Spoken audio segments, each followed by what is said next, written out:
Hello everyone, स्वागत है आप सभी का आपके अपने YouTube channel determination study platform में। आज की इस वीडियो में हम बात करेंगे रासायनिक अभिक्रिया के दूसरे प्रकार के बारे में, जिसका नाम है वियोजन अभिक्रिया। इसे अंग्रेजी में हम डिकम्पोजिशन रिएक्शन बोलते हैं। इस वीडियो में आपको वियोजन अभिक्रिया से रिलेटेड किसी भी प्रकार की डाउट नहीं बचेगी। एक बात मैं बता देता हूँ, जो हमने पिछली वीडियो में संयोजन अभिक्रिया के बारे में पढ़ा था, ठीक उसी का उल्टा ये वियोजन अभिक्रिया होता है। ठीक है, वियोजन अभिक्रिया संयोजन अभिक्रिया के ठीक विपरीत होता है। ठीक है, उसी का मतलब वही सेम चीज वही है, लेकिन उसका उल्टा होता है। ध्यान से समझिएगा, आपको समझ में आ जाएगा। सर ये शुरू करते हैं। देखिए, क्या वियोजन अभिक्रिया में क्या समझना है कि वह रासायनिक अभिक्रिया, ऐसी रासायनिक अभिक्रिया होती है वियोजन अभिक्रिया, जिसमें कोई एकल पदार्थ का मतलब कोई एक पदार्थ दो या दो से अधिक उत्पादों में बंट जाते हैं। ठीक है, ऐसी अभिक्रिया होती है वियोजन अभिक्रिया, जिसमें एक पदार्थ जो होता है वो अभिक्रिया करने के बाद से दो पदार्थों में बंट जाता है, उसे हम वियोजन अभिक्रिया कहते हैं। ठीक है, तो ऐसा कोई पदार्थ जो अभिक्रिया करने के बाद से दो तीन भागों में टूट जाए, या दो भागों में या दो से अधिक भागों में टूट जाए, उसे हम वियोजन अभिक्रिया कहते हैं। ठीक है, इतनी सी बात समझ में आ गई। अब एग्जाम्पल के द्वारा और क्लियर हो जाएगा आपको। तो अगर हम वियोजन अभिक्रिया के उदाहरण की बात करें, तो पहले उदाहरण में हम ले लेते हैं H2O को,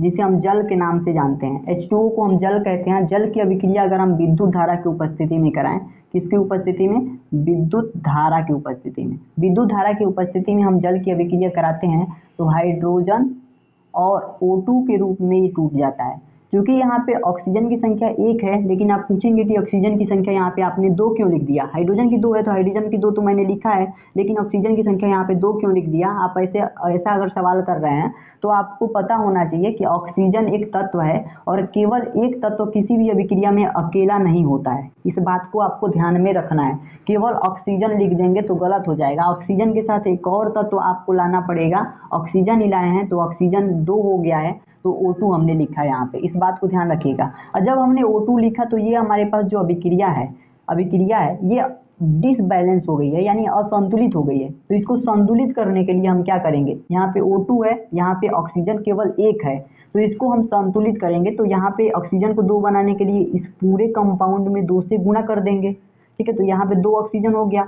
लेकिन यहाँ पे हाइड्रोजन जो बैलेंस था, दो दो था, उसमें परिवर्तन हो गया। यहाँ देखिए, हाइड्रोजन की संख्या यहाँ पे दो ऑलरेडी यहाँ पे दो था और दो आ गया, तो हाइड्रोजन की संख्या तो चार हो गई, और यहाँ पे हाइड्रोजन की संख्या दो है। तो इसका मतलब ये भी हमारे पास डिसबैलेंस हो गया। तो इसको बैलेंस करने के लिए हाइड्रोजन में भी दो से गुणा करा देंगे।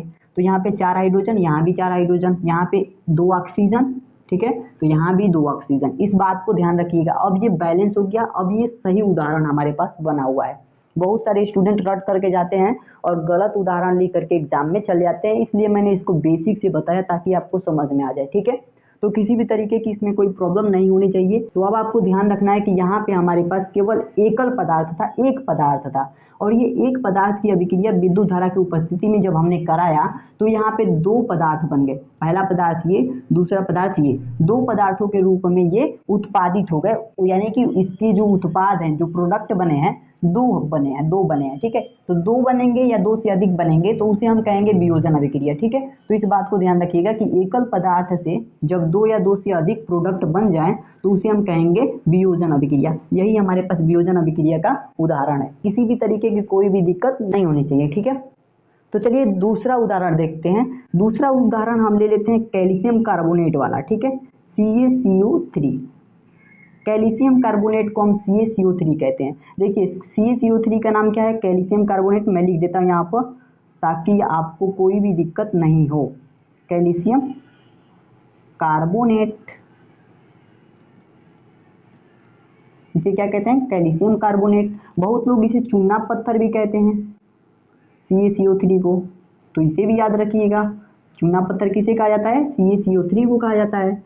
तो अगर CaCO3 को ऊष्मा की उपस्थिति में, किसकी उपस्थिति में? ऊष्मा की उपस्थिति में जब इसे हम क्या करते हैं? अभिक्रिया कराते हैं, तो अभिक्रिया करने के बाद ये Ca है तो Ca हो जाता है।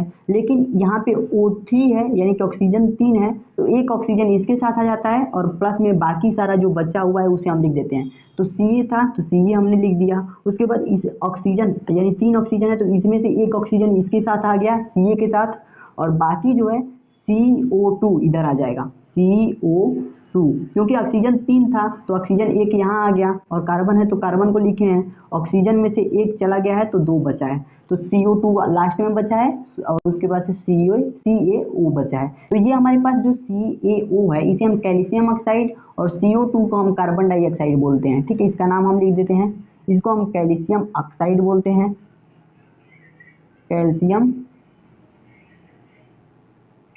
ऑक्साइड।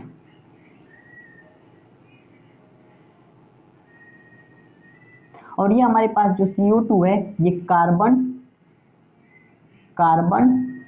डाइऑक्साइड। डाई क्यों बोला जाता है? क्योंकि यहाँ पे ऑक्सीजन की संख्या 2 है, इसलिए यहाँ पे क्या बोला जाता है? डाई। और उसके बाद से O की वजह से यहाँ पे ऑक्साइड कहा जाता है, ऑक्साइड,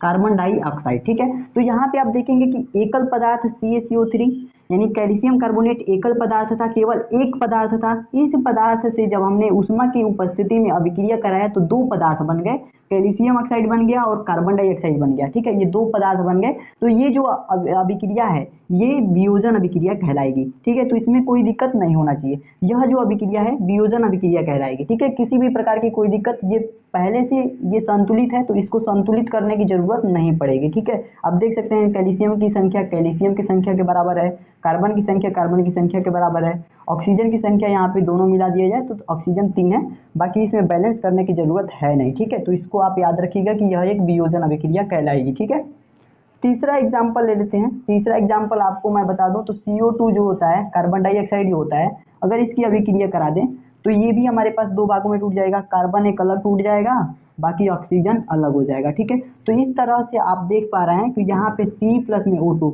ये 2 हमारे पास 2 भागों में टूट गया। ये हमारे पास एक ऐसा पदार्थ था, एक एकल पदार्थ था और एकल पदार्थ 2 भागों में टूट गया, तो इसे हम कहेंगे वियोजन अभिक्रिया। आशा करता हूँ किसी भी तरीके की कोई भी प्रॉब्लम इस टॉपिक पे नहीं होगी। आप सभी को किसी भी तरीके की कोई भी दिक्कत हो कमेंट बॉक्स में जरूर बताइएगा।